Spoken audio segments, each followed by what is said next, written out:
Welcome to Changing the Sales Game on webtalkradio.net. I'm your host, Connie Whitman. You know I'm happy that you're here. So I hope that each week that when you tune in, that you hear my passion, but I think more importantly, you feel my mission to change that word that we all think we hear the word sales, right? I'm going to get ripped off. I'm going to get duped.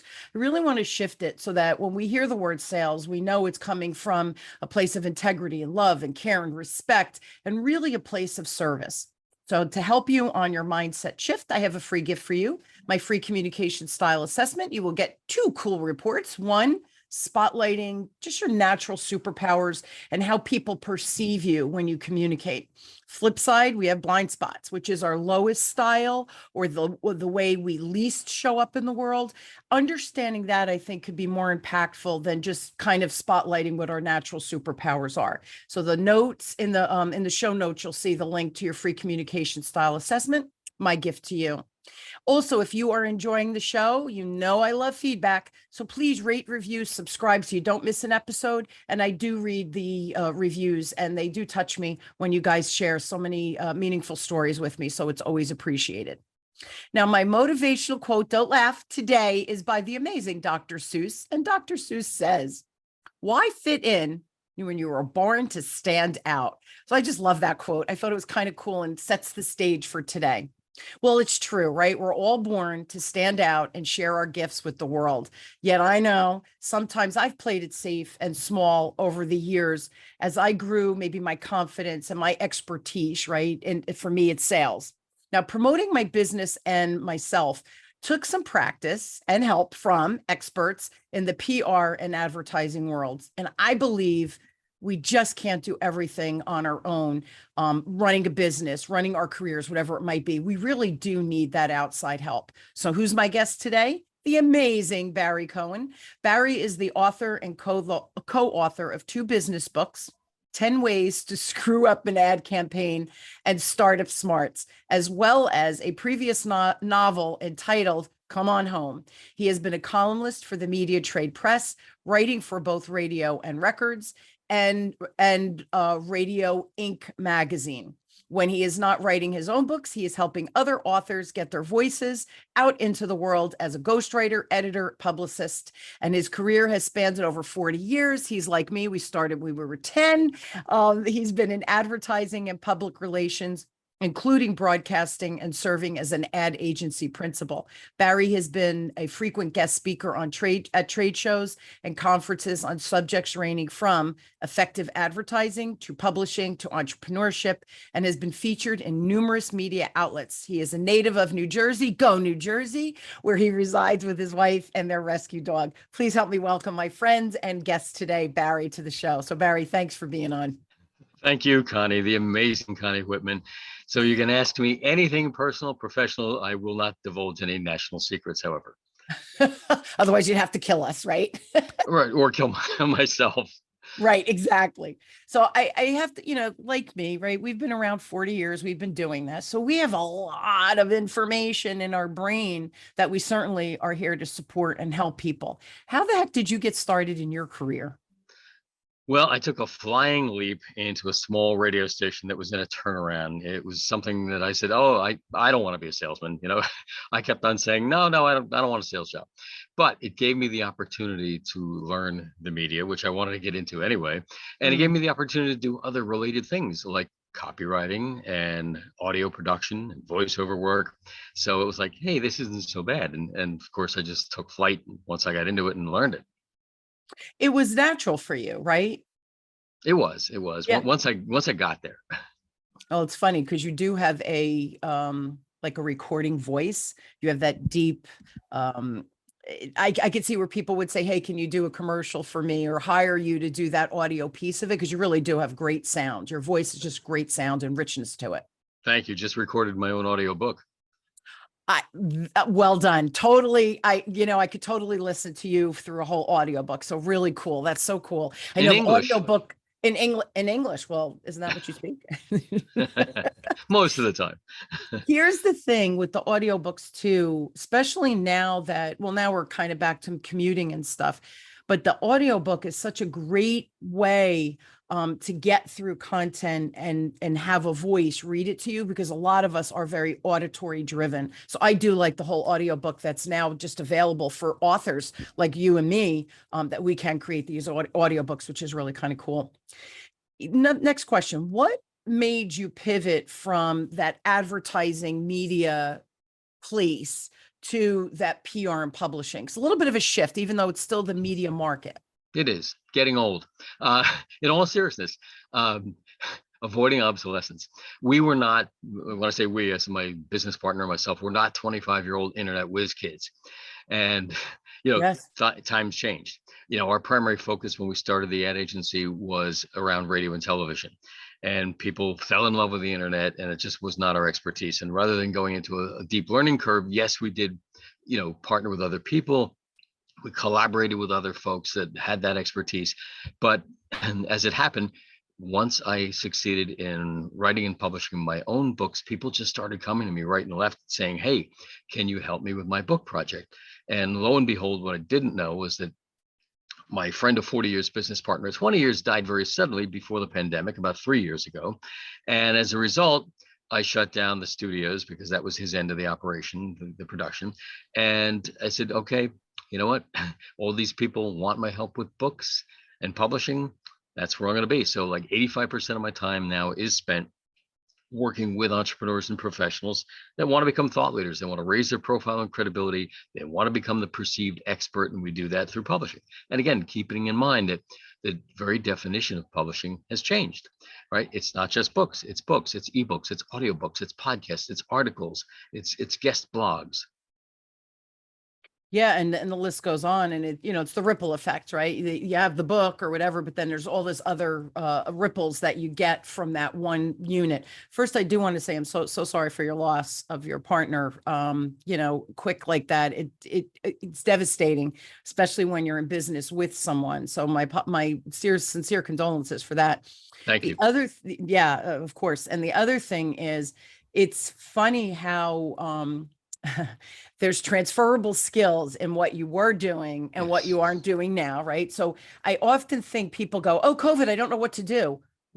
Pause, like think about what's your zone of genius? What are people asking you for? So people started coming saying, hey man, you wrote a book. Can you help me? Hey, I like what you did. What's your process? Can you help me with that? So we have to listen to what people's needs are and constantly reinvent ourselves, but you're never losing who you were in the first place. We're just adding skills, I think, to that pot of whatever the skill base is that we've already had. But there's a lot of transferable skills that we do through our different careers that you go back and forth and just get better and better and better at, right? Right. So true. And at the same time, it's all about today.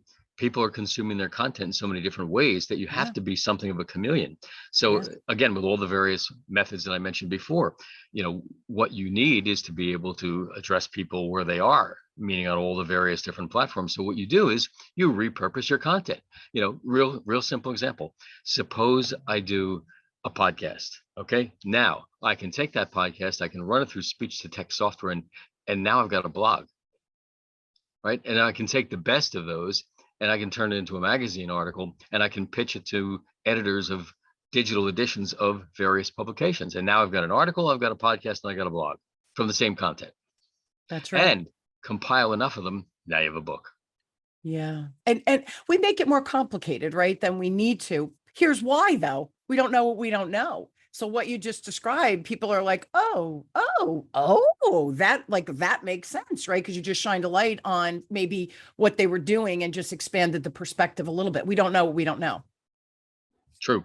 Reality is we're actually producing whole books in a similar process. I have had clients that are ADHD, dyslexic, autistic, whatever, and they can't sit down and write a book. They think they can't. Okay. And I've had clients that are just plain too busy. They're running a big company and they don't have time. Yeah. What do? We get them on a Zoom call like we're on right now. And I interview them, I Q&A them. Then I take the audio track from that recording and I run it through that speech to text software. And then I edit from that. And now we have a book. Amazing. Well, because the technology is there to support it, it becomes much easier to do it. So I'm curious, when you write your own books, do you use that similar process, or is it a little bit of a difference between? It's different. Yeah, it's different. Yeah. When I do my own books, The business books, I pretty much go with a pretty standard formula of doing an outline and then putting the flesh on the bones, so to speak. Now with fiction, it's different. It's more organic. It just kind of comes flowing out of you. I just recently launched a novel, and it's the first in a trilogy of novels. That's the one that I did the Cool. audiobook for. Yeah, Uh, cool. when you do that, it's an entirely different process. Can you share your process? Do you think it's worth it for the people listening, so that if they, because here's the thing, I know I talk to people and I think, oh, I wish I could write a book, or yeah, I'm going to write a book someday. So if people are listening and thinking, oh, I wish I could write a book, can you give them like just some context within that so they could start to think, oh, wait, I can do that. Sure, That's a sure. possible process. Connie, the very first thing that you have to do is define and refine your audience. Everybody likes to think, oh, well, everybody should read my book, but everybody should not be reading your book. It's all about finding who the best prospects are for your book, the same as the best prospects are for your customers, right? That you're going to sell to. Consider the book as a product. So once you really define and refine who that audience is, that's going to help you with everything from the voice that you write in, to the cover you design, right, to the way the book is actually positioned and promoted to the media. So start by defining and refining the audience. And then from there, again, if it's a business book, do an outline, just like when you did your term papers in school, Yeah. and think of the outline as the table of contents to the book. If you think of the main points in your outline being the table of contents of the chapter heads, then you've got it. And then after that, it's a pretty simple matter of putting the flesh on the bones. Now, granted, every book is different, but some of the things that we do to add structure and add depth to the book, oftentimes we'll have other experts, as you mentioned before, the importance of having other experts in your space Yeah. to weigh in. I'll give you an example. So we did one book on how millennials start and grow businesses differently than our generation did. So one of the things that millennials face is the fact that they think they can go forever because they're young and they're energetic. What that results in is very often entrepreneurial burnout. So we had a Mm. psychologist write a sidebar to insert into the book to talk about how to avoid entrepreneurial burnout. So again, that plus sometimes it's a matter of finding really important, relevant quotes to start a chapter with. But most important of all, stories. Stories sell. Stories illustrate your points better than anything, especially if they're real world stories that you, the author, have experienced yourself. Yeah, and people remember the stories. So I'll share really funny. I published my book, when COVID hit in 2020, and we have a house down on the Jersey Shore, and our neighbors across the water from us, we were friends with them. We're friendly with all our neighbors. So one day they were coming over, having a drink on the deck, and he says, "Oh my God, I read your book," and I'm like, "Oh, I'm so honored. Thank you so much." He was he was in medical sales. He has since retired, and I said, "Oh, thank you so much." And he said, "Con, I'll tell you, it's such a good reminder, right, for those that have been seasoned." And he said, he goes, "I learned so much about you that I never knew." And then he started to share the stories, and my husband and his wife were there, and the wife hadn't read the book. She wasn't in sales, right? So she's, "Oh, I have to read the book now. I want to hear these stories too." It was really cute, but he remembered the stories, and he said, he's a peer of mine, like you are, right, Barry? 40 years I've been in business. Some of the things people had said to me in the past, like he said, "I couldn't believe it, but I know what you're saying. I lived through that kind of crap too." So it became this just great conversation beyond sales. It becomes this human component of who we are that has to shine through in our book as well. Otherwise, it becomes super boring to just read like a technical book, right? There's something so important about what you just said, and we'll share this with your audience as well. One of my authors right now has a book in progress, and she was struggling in the very first chapter, right? How to get through it. And she's in a very high place in the educational world. And Mm. I said, what you need to do is show your vulnerability, because in your vulnerability is your strength. And after she absorbed that, digested that, she came back with a revised chapter and talked about when she was a child and she stuttered, and when she had to wear glasses, and the teasing from other kids. And that Yeah. just added a whole dimension to the book. And again, the authenticity that she revealed, right, is what's going to make you buy into what she has to say. So be authentic, be vulnerable. Yeah. And it's funny. The other thing he said, cut. It was like, just like we're talking here. That's what the book was. It was like you were Mhm. talking to me directly. That's how I talk. I write. Yeah. Obviously it's grammatically correct and all of that. But the energy I think behind it is very much my voice. And I think that's another piece of having a successful book, right? Very much so. Yeah. And again, it has to sound like you. Yes, you may hire a professional editor, but that editor should still keep it in your voice. Well, you're a ghostwriter too. So I can Yes. imagine the lengths that you go through to capture that other person's voice because everybody's not a great writer. Everybody doesn't want to write the book physically, but they know they want to get a book out there. And that's where you come in, right? So you Yes. really have to do this deep dive because you have to get the vibe of them, their voice, and the vulnerability, like you said, to lift that vulnerability and story off the page. How do you do that? Right. Well, look, and the thing is, everybody has a book inside of them. My job is just to pull I it out of agree with there. that. And and really, you know, you just get them to talk. You get them to open up. You ask them the right questions, and you find out, who they are, what they're about, and what's important to them, and you project that, infuse that into the book. It's so important that you can't bore people, right? As you said before. And I'll give you another example. So one of my authors sent a chapter to me, and it was a first chapter, right? And I said, look, I want you to do something. When I met her at a networking organization one time, she introduced herself by kicking her shoes off and jumping up on the chair and addressing the group. I said, I want you to give me the written equivalent of you jumping up on that chair. You got to hook them in the first chapter, because if you don't, they're not reading the rest of it. That's right. Did she do it? Oh, yeah, Oh she yeah. did. She did. What? See, now visually, I could picture her kicking off her shoes, jumping up on the chair and saying, "Hear ye, hear ye. Right. I've arrived." Right? Exactly.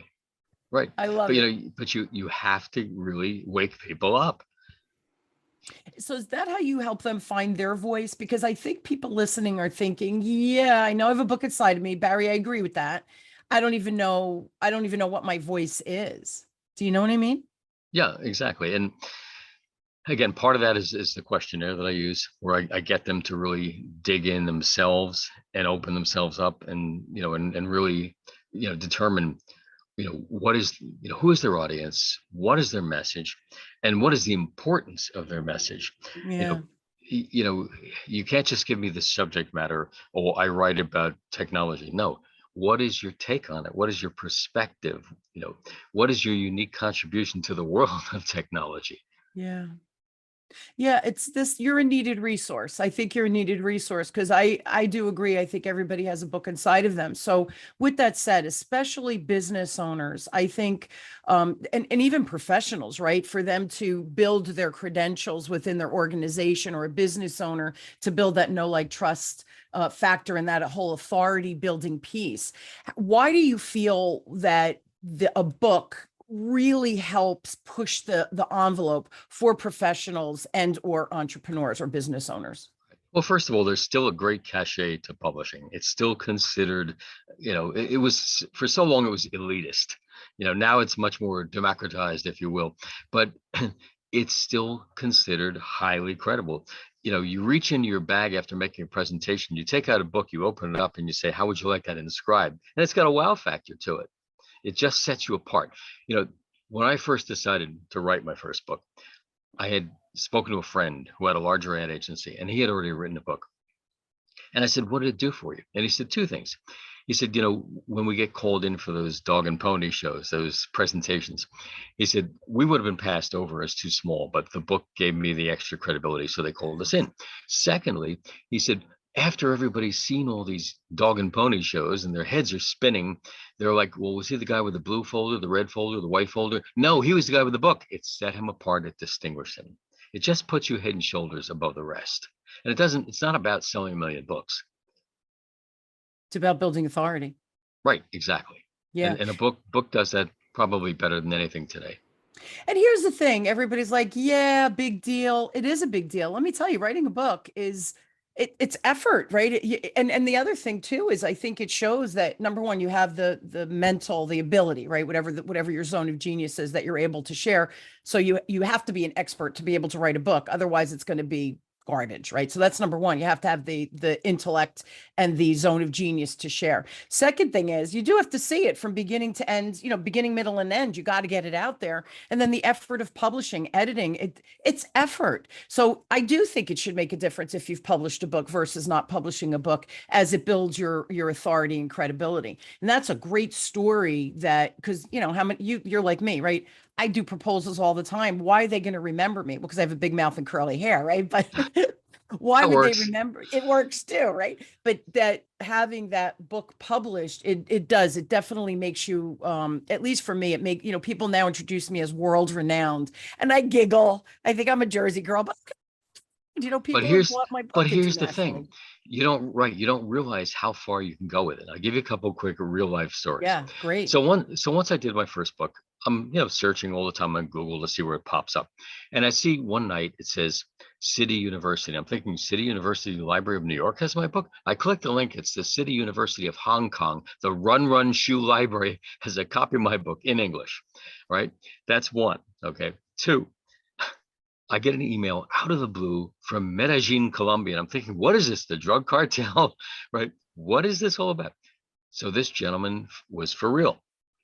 Carlos Fernando Villagomez had a magazine, he had a newspaper column, a blog, a radio show, and a TV show in the country of Colombia.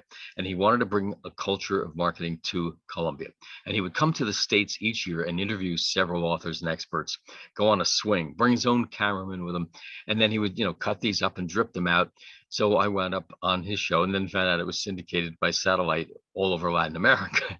But P.S., you don't know how far you can go once you do this.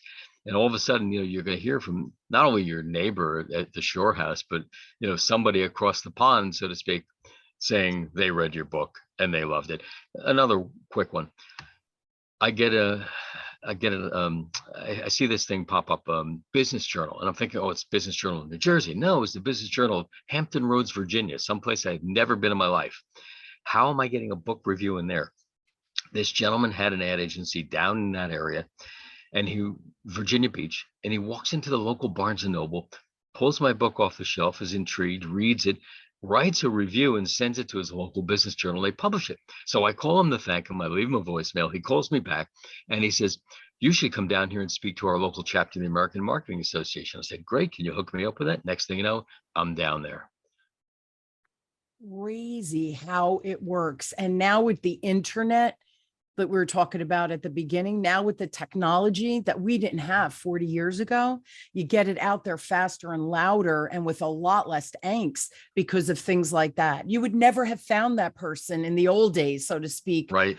Unless he, hand wrote a letter or whatever it was. But it's so much harder now. I feel like the expansive, the universe, as big as it's like it's small again, because we have clients all over the world because of the internet and our ability to navigate, communicate, blogs, podcasts, all of these things. I love it. I love it. Can you give us other examples? So that, number one, that is the coolest thing I've ever heard, Barry. So that was a neat story. Mm-hmm. What are some of the things that have happened to your clients that you've worked with, getting them published? And then what was that after fact, that ripple effect? Sure. All right. So one example is a woman from the island of Jamaica, not Queens, but in the Caribbean, wrote a book on alternative non-bank financing for small business. And she was referred to me by somebody, a mutual friend, and she said, can you help me promote it? I said, let me look at it. I look at the book and I said, I can help you promote it, but if you let me work with you to revise it, it can go a lot farther. The book was thin. It needed bulking up. It needed updating. It had really an ugly cover that looked very amateurish, like you did it on your desktop, and it had a long, boring title. The Small Business Owner's Guide to Alternative Funding, what everybody needs to know in these times of tight credit. Textbook, boring. So we did a makeover on the book. We updated it. We got other experts to weigh in and corroborate. We added things like using your 401k or crowdfunding, right? And we did a whole new beautiful cover. And at the last minute, I wouldn't tell her until the last minute, what I was going to retitle the book. I said, okay, we're on the phone. Open your email. She opens the email. She gasps. She laughs. She says, I'll call you back in an hour. Calls back in an hour, says, run with it. We retitled the book, Spank the Bank. The Guide to Alternative Business Financing. Well, I got to tell you, she did her own social media for 3 weeks, and she's very good at it. She teaches it It did not move the meter on Amazon. When she said go, and we did just an old-fashioned traditional publicity campaign of reaching out directly to media outlets, we got her on MSNBC. It got picked up by Forbes.com, Huffington Post.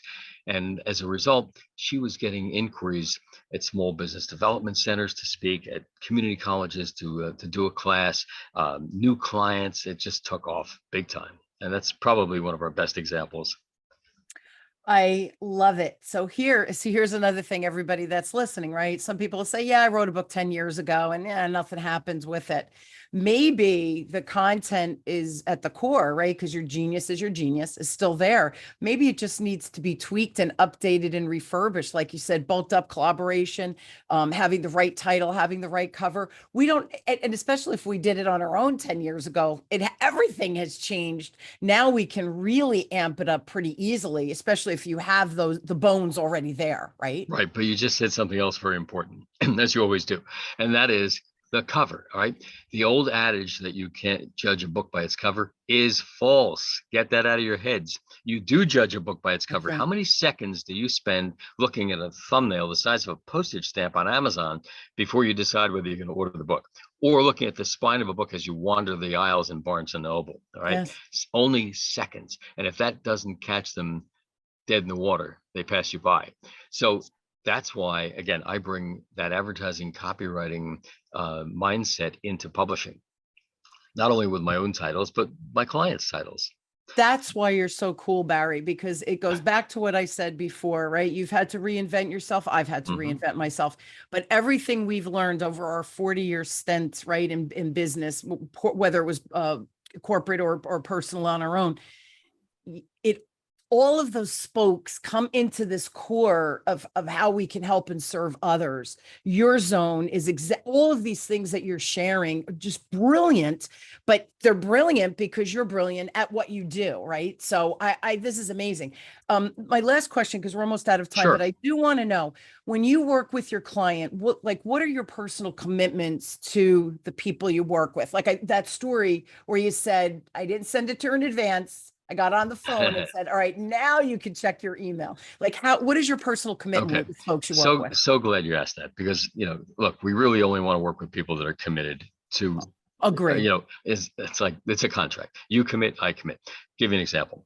I worked with a 94-year-old gentleman who was the premier publicist to the music industry. He was the PR guy for everybody from Willie Nelson to James Taylor to Jerry Garcia to Alice Cooper, writing his memoirs. So we're in the middle of editing his book, and the guy read the New York Times every day. All of a sudden, glaucoma robbed him of his vision. I went to his house, I sat across the kitchen table, and I read my edits aloud to him for his approval. That was my commitment. And sure enough, he got his sample copy of the book and died. Oh, yes. But that was the commitment, was we're going to get this book done before you pass away. I can't put it any better than that. that's amazing. That's amazing. And see, this is the thing too, Barry. I think maybe because we have been around, right? We're seasoned. You know me, I say we're hot and spicy. That's why we're seasoned. But here's the thing, you're the kind of person I know that I would want to work with, because when I work with my clients, they really do get all of me, and we will get it to work, right?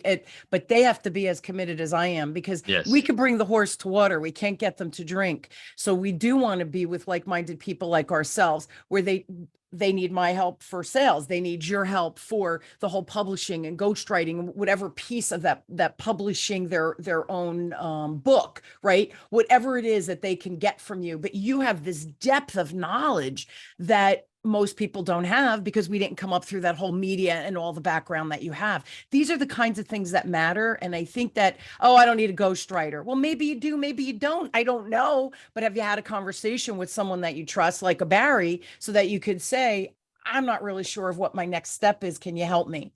Right. Well, look, yesterday I had a conversation with somebody that was very transparent. And she said, I'm looking at like 3 people, you and a couple others.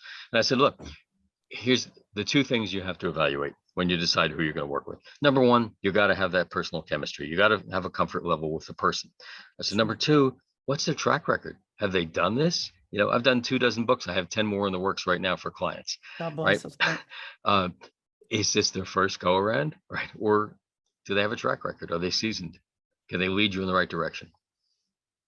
You know what's cool with you, Barry, though, is you do the ghostwriting, you do the editing, you know what's going to work, what's going to look good, like your description, Barnes and Noble, the little, the spine or the little clip that you see on Amazon.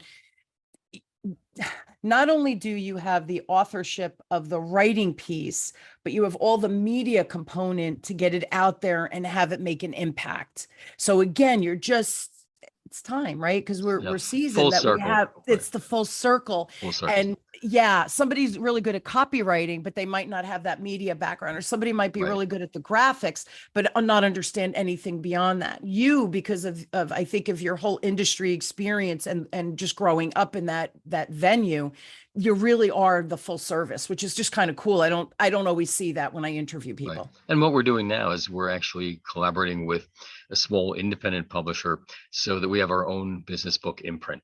So I don't have to send people to a self-publishing, house if I don't want to. So I literally, if I'm editing or promoting their book, I can serve as whatever they need. I meet them wherever they are on the journey. So whether they need a ghostwriter, an editor, right, a publicist or a publisher, or all of the above, I can do any and all of the above. Yeah, that's amazing. That's just so amazing. So listen, we're out of time, but everybody, if you're thinking of a book, is it worth having a conversation with you just to kind of determine whether they have a book in them or not? Because Of course, we're our own worst enemy, right, Bear? So right, sure, yeah, and again, this is no place for imposter syndrome. shine your light, man. Get out there and shine that light, right? So here's the deal. I'm going to give you Barry's website. It's publishingmentorsplural.com. Email him if you have a question. It's publicist, the number 740 @gmail.com. So publicist740 @gmail.com. And Barry, I know you have a free gift. If they email you, can you just, because this might be a really nice place for them to start. What's that free gift? Sure. The free gift is my author thought starter questionnaire, which will help you organize your thoughts, crystallize them, and really, set the direction. If you complete that questionnaire and you do it well, you practically have the outline for your book. Perfect. That's beautiful. Really nice way to start. Email Barry for that to get that outline. We don't have a link, so this way he can engage with you directly too and say if you have any questions and that kind of thing. So thank you for that. I really appreciate that. I love giving gifts. For me, right, our conversation is information today, but then when we have this tangible link, right, that they can actually go through the thought process worksheet, whatever it is, and then that can really make the spark of, holy smokes, I really think I need to do this, and holy smokes, I need to talk to Barry. But it gets the information into action, and that's why I love the free gift. So thank you so much for that. You're very welcome. Thanks for the opportunity. Love it, Barry. Love our conversation. Thanks so much for taking time out of your day. Really appreciate it. Very informative. And I hope you will join me weekly as we question, build, and discover together that no matter where you are in your career or business, I really do hope my guests and I provide an idea, a spark, something for you to say, I never thought about that, or this is a good next step for me. So again, reach out to Barry, get that free gift from him. And of course, reach out to me. I have my all-star community. I'd love for you to come and play with me every month. I meet with my peeps twice a month. We have great conversations. We talk about anything business related. I am there for you. That information is in the show notes, as well as Barry's information will be in the show notes too. Thank you again, Barry. Thank you all for joining me. You've been listening to Changing the Sales Game on webtalkradio.net. I am truly honored to have you on this journey with me, whatever that means for you in your career. And again, thank you for tuning in and listening to Barry, his great ideas and stories. And we will see you next week. I hope you have an inspired week. I love you all. And until next time, have a great one. Thanks.